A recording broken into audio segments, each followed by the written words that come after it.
Это программа «Крупным планом». Я ее ведущая Лиана Кириллова. Здравствуйте.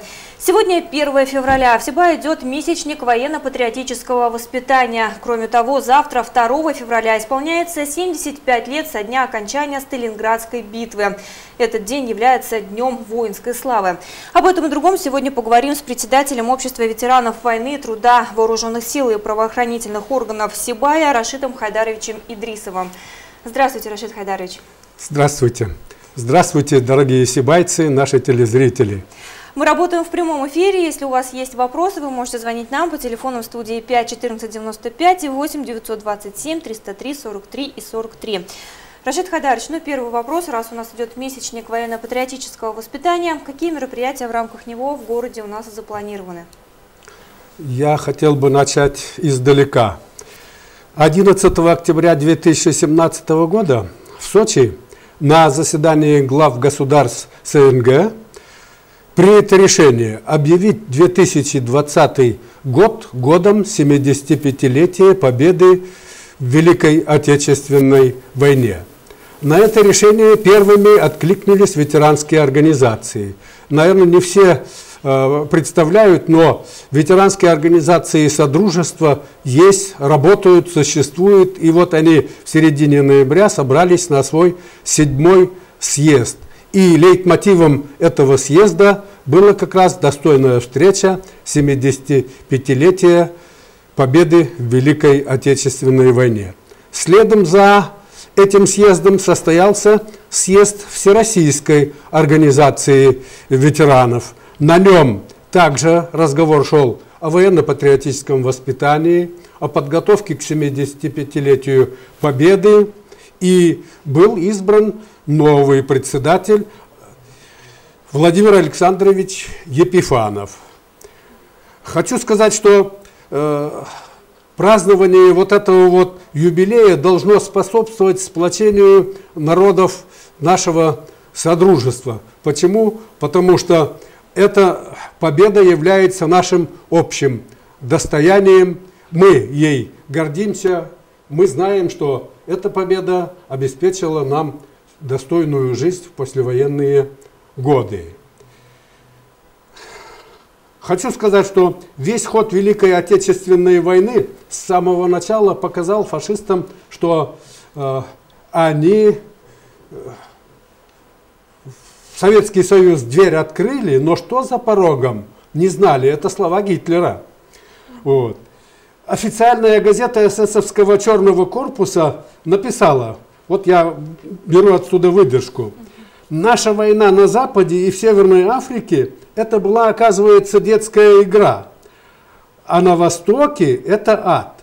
За первые 2 месяца войны с нами фашисты потеряли больше, чем за 2 месяца войны против Советского Союза». Я называл эти примеры, повторюсь еще раз. Вот Франция – могущественное государство, но на 17-й день войны Париж был уже в руках фашистов. И за 40 дней Германия была захвачена полностью. Это говорит о том, какой силой фашисты обладали. И слава нашему народу, что они вот этот вот удар огромной силы выдержали. Хочу сказать так, что победа досталась в битвах, сражениях и боях. В прошлом году мы отметили 75 лет победы в битве под Москвой. И очередное событие для нас крупное – это 75 лет победы в Сталинградской битве. Ну и вот в рамках месячника военно-патриотического воспитания понятно, что об этом тоже будет говориться, да, еще время есть. Ну какие мероприятия можете перечислить по городу организованы? Значит, хочу сказать, что месячник военно-патриотического воспитания – это взят особый период. В чем важность этого периода? В том, что во время этого месячника охватывается 3 дня воинской славы России. Вот только что мы говорили, 27 января день полного снятия блокады Ленинграда. 2 февраля победа в Сталинградской битве. И 23 февраля День защитника Отечества. Тут есть еще и памятный день, 15 февраля, день вывода наших войск из Афганистана. Поэтому мы вот в этот вот месячник и ветераны, и молодежь вместе работаем, напоминаем и эти важные даты, и к ним привязываем свои мероприятия. Мероприятия идут в городе, они спланированы. Вот. Хочу сказать, что старт, наверное, еще во время зимних каникул дала гимназия. Они объявили конкурс «Расскажи про своего героя». Лицей Ирандык провел утренник, посвященный 75-летию победы в Сталинградской битве. Наш городской краеведческий музей ведет уроки мужества. 8-я школа хорошее мероприятие готовит. И в общем в городе мероприятия все спланированы, идут к ним, готовятся. Люди с охотой встречают все эти мероприятия. Одним из крупных городских мероприятий будет то, что 16 февраля будет городской конкурс военно-спортивных игр. Рашид Хадарович, ну смотрите, о героической истории нашей страны, о подвигах детям и так рассказывают в течение года, да, на уроках истории, на экскурсиях в музее и так далее. На ваш взгляд, почему все-таки важно делать конкретно месячник военно-патриотического воспитания, когда вот эта информация усиленно поступает к ним? Хочу сказать, что программа школьная загружена настолько сильно, что нам говорят, на эту тему полчаса выделили, на эту тему 2 часа там и так далее. И то, что на уроках преподается, оно все-таки не охватывает всего. Плюс к этому мы должны давать и местный наш компонент. Поэтому месячник, он нужен, он важен, он акцентирует внимание. И в этот месячник как раз то ли дело на уроки, то ли дело во время месячника мы используем и возможности ветеранов войны, ветеранов военной службы, воинов-интернационалистов и так далее, те, кто нюхал порох, если говорить по-простому. Рашид Хадарович, ну, слово патриотизм. Как вы его понимаете, что для вас значит патриотизм? И на ваш взгляд, изменилось ли его понимание с тех пор, как вы были сам школьником, студентом, и сейчас, как это слово воспринимается? Я так думаю, что в те годы, когда я был школьником, меньше, наверное, говорили о патриотизме. Почему? Потому что вот я рос среди участников Великой Отечественной войны. Вот. Все учителя мужчины были, как правило, участники Великой Отечественной войны. И мы были пронизаны этим духом. И, может быть, как раз вот этот вот дух не принуждал говорить в лишний раз слово патриотизм. Сегодня мы живем в другой обстановке. Во-первых, средства массовой информации из-за рубежа, внутри дают и ту, и другую, и третью информацию. Меньше стало участников Великой Отечественной войны, мы их напрямую не слышим. И поэтому о патриотизме сегодня говорить приходится больше. И тем не менее я говорю о том, что, наверное, мы еще не все говорим, не все делаем для того, чтобы этот патриотизм был. А патриотизм, он, в моем понимании, является не просто слово, а это верность долгу, ответ действиями на то, чтобы страна укреплялась. И мы готовились к защите Отечества. Рашид Хадарович, ну когда закончилась Великая Отечественная война, вам не было еще и года. А каким вы вспоминаете свое послевоенное детство? Вот вы уже сказали, да, что росли среди участников этой войны. Но какие воспоминания остались с тех пор? Ну, хочу сказать, что вот ряд участников Великой Отечественной войны, я их из Юлдыбая встретил в Сибае. И в селе, когда я вместе с ними жил, и не подразумевал, это были люди большой скромности. Это первое. Второе, что хочу сказать, что мы, наверное, ощущали проблемы, которые связаны с материальными трудностями послевоенной жизни. Одеты были скромно, вот. Питались тоже по мере возможности. В летнее время, говоря народными словами, переходили и на подножный корм. Вот. Много собирали ягод там, трав различных и так далее. Это, с одной стороны, наверное, было хорошо, витамины, здоровый образ жизни, и вместе с тем недостача сладкого, там того всего, это, конечно, я помню. Но все-таки, как говорите, подножный корм, но мне кажется, он был менее вреден, чем современные чипсы те же самые. Это так. Рашид Хадальевич, давайте теперь перейдем к разговору о битве под Сталинградом. Да, это одно из самых знаковых событий в ходе Великой Отечественной войны. Шла она в период 17 июля 1942 года по 2 февраля 1943 года. Сколько наших земляков принимало участие в боях под Сталинградом? Значит, сборные данные о том, сколько участников Великой Отечественной войны сибайцев, говорят, что их у нас 78 человек. Эти данные дополняются, уточняются. Вот завтра мы ожидаем, что будет вручена медаль Струкову Ивану Григорьевичу. В данном случае мы встречаемся с тем фактом, когда говорят, награда нашла героя. Ему завтра будет вручена медаль за оборону Сталинграда. В числе участников обороны Сталинграда известные в нашем городе люди. Это Кусибаев Хидиат Садыкович, Жданов Алексей Павлович, Бакирова Марзия Гарифовна и многие другие. Вот вы уже сказали, что один из участников Сталинградской битвы – это Хидиат Садыкович Кусибаев. Его, к сожалению, не стало в 2013 году, но память жива. На примере его доблести и мужества, о его примере, да, сейчас рассказывают на уроках мужества. Наши корреспонденты подготовили сюжет. Давайте посмотрим. Внимание на экран.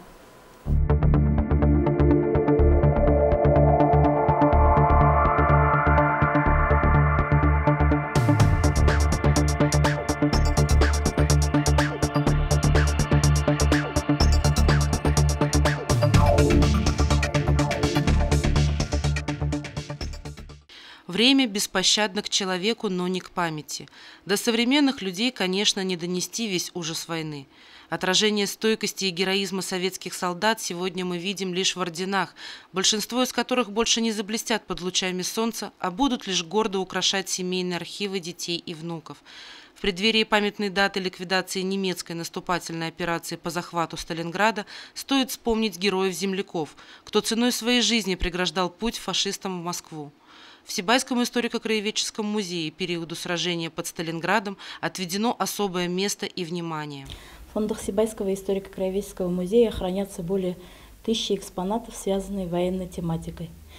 Из этих экспонатов у нас создан замечательный зал, посвященный Великой Отечественной войне, и в 2005 году создана диорама Сталинградской битвы, где показаны восковые фигуры моряка, солдата, использована каска советских, немецких солдат, корпус бомбы, гильзы, гранату, автомат ППШ, пулемет. Все можно увидеть в этой диораме. И рядом с этой диорамой также можно ознакомиться со списком ветеранов, которые защищали Сталинград и проживали в нашем городе.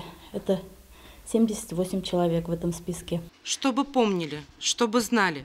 2 февраля стартует просветительско-патриотическая акция Волгоградского музея-заповедника «Сталинградская битва», в которой примет участие и Сибайский музей, представив общественности содержимое документального фонда, а также фото военных трофеев, которые стали отголосками той страшной войны. В течение дня с хэштегом «Сталинградская битва 75» мы будем отправлять фотоматериалы, информацию о тех музейных предметах, которые связаны с историей Сталинградской битвы. Память об отваге советских мужчин и женщин, вступивших в ряды Красной Армии во имя Родины и мирной обстановки на территории союзных республик, должна быть незыблемой, неоскверненной. Менее 100 жителей рабочего поселка Сибай в 1942 году отправились на оборону нынешнего Волгограда. В их числе оказался Хидият Кусибаев. До приказа о всеобщей мобилизации Хидият Садыкович уже прошел срочную службу. В августе 41-го, когда уже шла война, мужчину вновь призвали в армию. В мае 42-го его стрелковую дивизию передислоцировали в район города Бузулук, а уже в августе этого же года в составе 226-й стрелковой дивизии он попал под Сталинград. Стратегическому плану немецкого командования они должны были 25 июля захватить Сталинград, потом крупными силами повернуть на север по Волге, захватить Саратов, Куйбышев и зайти к Москве с тыла. И вот на этом пути, на пути немецких фашистских войск по захвату Москвы с тыла, мы стояли у Сталинграда.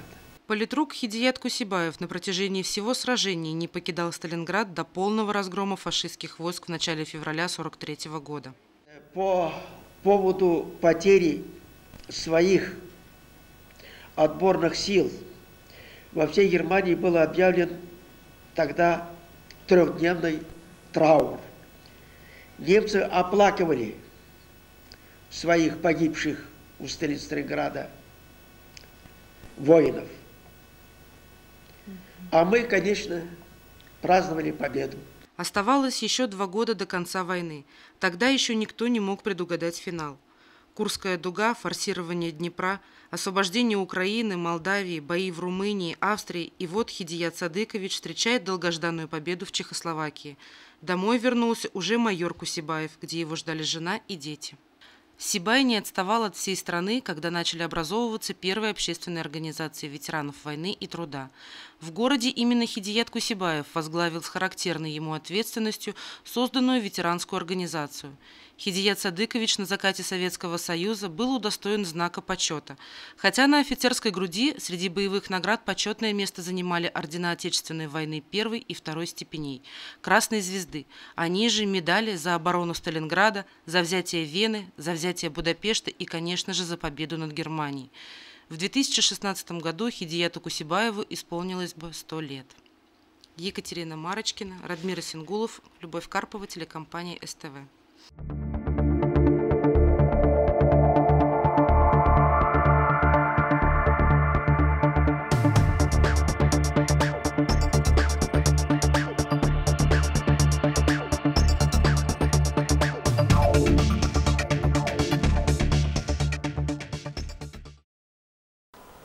Эту программу крупным планом, и мы в прямом эфире. Гость студии, председатель общества ветеранов войны, труда, вооруженных сил и правоохранительных органов Рашид Хайдарович Идрисов. Вы можете звонить нам по телефонам 5 14 95 8 927 303 43 43. Рашид Хайдарович, посмотрели сюжет, в нем уже было сказано, что Хидият Садыкович возглавил ветеранскую организацию, первым его руководителем стал.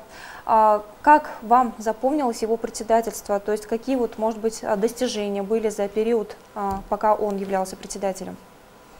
Хидият Садыкович для меня является примером, образцом, как надо относиться к делу. Вот я помню, как при нем издавалась книга «Они вернулись с победой». И прежде чем чью-либо фамилию в книгу внести, он многократно проверял достоверность, полноту сведений, правильность написания. Он всегда сам очень правильно и грамотно писал. И рядом с ним были такие же дисциплинированные, исполнительные и грамотные люди. И то, что вот я стал председателем городского совета ветеранов, и мы с ним работали в последующем ВКонтакте еще почти 10 лет, это было уже очень хорошо, и это помогло мне в работе. Рашид Хадарович, времени остается мало, поступили вопросы от телезрителей. Существуют ли какие-либо скидки для участников военных действий, побывавших в горячих точках? Имеются в виду скидки, льготы, субсидии на оплату ЖКХ, налогов и так далее?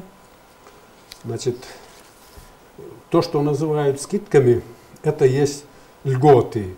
И льготы для тех, кто побывал в горячих точках, они есть. В зависимости от того, какая категория. Хочу сказать, что некоторые трудности у нас есть с определением тех, кто участвовал в контртеррористических операциях на Северном Кавказе. Там в военном билете обязательно должна быть отметка: участвовал в боевых действиях с такого-то по такое-то время. А если просто служил на Северном Кавказе, то человек льгот не имеет. Поэтому, кто обратился, надо будет в Совет ветеранов подойти, Ленина 12-103, изучим документы и уточним, какие конкретно льготы есть. Ну вот похожий вопрос, но здесь уже с уточнением. Ветеран первой чеченской кампании интересуется положенными льготами. Значит, положенные льготы у нас в городе без задержек предоставляются, поэтому то, что я только что озвучил, это касается и в данном случае этого обратившегося товарища. Фамилия не названа, все-таки, то есть, чтобы узнать более конкретно, обращаться к вам. Ко мне обращаться. В Совет ветеранов. Городской совет ветеранов. Где вы располагаетесь? Ленина 12, комната 103. В какое время? Мы прием ведем во вторник и в пятницу после обеда с 14 до 17 часов. Дети войны, когда будут надбавки к пенсии? Вопрос с детьми войны стоит давно. Его обсуждают на всех уровнях. Хочу сказать, что дело движется вперед, к лучшему. Сегодня 23 региона в Российской Федерации приняли региональные законы. Предпоследним такой закон был принят в Челябинской области. К сожалению, в нашей республике такого закона еще нет. И Государственная Дума на федеральном уровне такой закон не приняла. Поэтому, когда мы говорим о детях войны, мы чаще говорим о проекте закона, который разработан. И мы к категории детей войны относимся людей, родившихся с 1 января 1928 года по 2 сентября 1945 года. А вот если закон будет принят, может быть, там какие-то изменения будут. И когда этот закон будет принят, тогда мы сможем говорить о том, какие льготы, какие надбавки к пенсиям, к выплатам там и так далее будут. Сегодня пока в республике этого нет. Скончался муж, получал военную пенсию. Могу ли я, как супруга, отказаться от своей социальной пенсии и получать за него? 53 года, детей в браке нет. Значит, по этому вопросу надо обратиться в наш пенсионный фонд, городское отделение. Эти вопросы решаются, скажем так, без особых задержек, всегда идут навстречу. И если вы увидите, что ваша пенсия стала больше после перехода на пенсию мужа, то вы переходите, и нет никаких проблем. То есть даже если муж скончался, возможно получать за него военную пенсию? Да, возможно получать такую пенсию. Такая возможность у вдовы есть, и я знаю немало людей, которые этим правом пользуются. Обращаться в пенсионный фонд? Обращаться в пенсионный фонд. Там все эти положения знают, встречают, предварительно рассчитывают, говорят, согласны, согласны. Вот. Иногда бывает так, что своя пенсия оказывается выше, чем пенсия за умершего, погибшего мужа. Еще один вопрос, буквально только что поступил, повторный звонок, подтверждает предыдущий. Военный билет есть, в 1994 году проходил службу механиком-водителем. Это вот про чеченскую. Видимо так, чеченская компания. Ну, в общем, по чеченской компании еще раз говорим, что надо будет подойти, посмотреть конкретно документы, а у меня есть в Совете ветеранов таблица, какой категории какие льготы есть. То есть все-таки лучше при личном обращении, да, по возможности. Давайте вернемся к Сталинградской битве. Она проходила в сложнейших условиях, да, начиная от местности, где шли сами бои, заканчивая тем, что советским войскам не хватало боеприпасов, не хватало техники, не хватало людей. Тем не менее, мы победили. Вот на ваш взгляд, что же помогло нам одержать победу вопреки всем обстоятельствам, которые были? Хочу сказать, что Сталинград превратился в крепость. В этой крепости были очень могучие люди. Вот 23 августа город разбомбили. Пожары, людей спасать надо. 25-го объявили город на осадном положении. И вот за сутки 25 августа Сталинградский тракторный завод выпустил 69 танков, 43 тягача, 100 пушек. И вот на эти танки, на эти тягачи и с этими пушками ополченцы пошли в бой. Поэтому, когда мы говорим о времени войны, иногда наши пропагандисты уходят в сторону, больше говорят о жертвах, а меньше говорят о подвигах. Хочу сказать, что вот этот вот героический труд, он помогал сталинградцам одержать победу. Понятно, без героизма солдат, офицеров также никогда бы не было победы. Хочу сказать о том, что бои, конечно, были напряженными. Вот железнодорожный вокзал Сталинграда из рук в руки переходил 13 раз. Мамаев курган многократно наши атаковали, брали, а потом фашисты накапливали силы, шли в контратаку, опять брали. И несколько раз Мамаев курган переходил из рук в руки. Все мы знаем дом сержанта Павлова. 58 суток 25 бойцов держали этот дом, но немцы так этот дом и не захватили. И таких примеров героизма мы знаем много, и это позволило одержать победу в этой тяжелой битве. Ну и что на тот момент значила победа именно в Сталинградской битве? Какое значение она имела? Победа в Сталинградской битве имела очень большое значение. Наша армия поняла, что фашистов можно бить. Во-вторых, мы освободили 260 городов и населенных пунктов в результате победы. Турция и Япония ожидали, что если Сталинград будет взят, они объявят войну СССР. Но Сталинград выдержал, и они не осмелились объявить нам войну.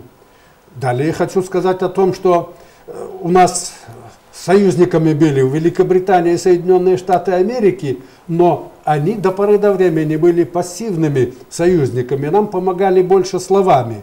А тут они вынуждены были согласиться на Тегеранскую конференцию и конкретно разговаривать о том, как ускорить победу во Второй мировой войне. Ну, действительно, Сталинградская битва по масштабам и напряженности боевых действий превзошла все предшествующие ей сражения в мировой истории. И, конечно, об этих событиях мы непременно должны помнить, и об этом мы должны говорить. И я думаю, что завтра, 2 февраля, в городе также пройдут мероприятия, посвященные этой дате. Но, к сожалению, на сегодня наш прямой эфир завершен. Мы благодарим вас за то, что вы сегодня пришли, за то, что нам рассказали о событиях тех лет. На сегодня все, и до встречи в следующий четверг. Всего доброго, до свидания.